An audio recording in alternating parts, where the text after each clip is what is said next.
Hi friends, అందరికీ నమస్తే. ఇక కాపర్ గిన్నె అండి.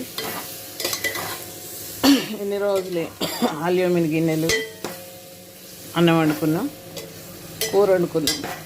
ఇప్పుడేమో ఇది మంచిది కాదు, జ్ఞాపక శక్తి తగ్గిపోతుంది, వద్దు వద్దు అంటున్నారు. ఇందులో వండితేనేమో ఇట్లా మాడిపోతుంది. ఏం చేద్దాము అనేసి ఎక్కువనైతే స్టీల్ గిన్నెలు, కాపర్ గిన్నెలలోనే వండుదామన్నట్టు మరమ్మా అందరు ట్రై చేస్తున్నారు. ఇప్పుడైతే కానీ కంచంలో కంచం పెట్టేసి నీళ్ళు పోస్తున్నా. ఇక అది మాడుతుందా ఉంటుందా ఇక నాకైతే తెలియదు, చూద్దాం. నాకైతే భయం ఫ్రెండ్స్, ఎందుకంటే మాడిపోతే ఎట్లుంటుందో ఏమో అని. కానీ ఎట్లుందో చూద్దాం. మొత్తానికైతే ఉడికింది.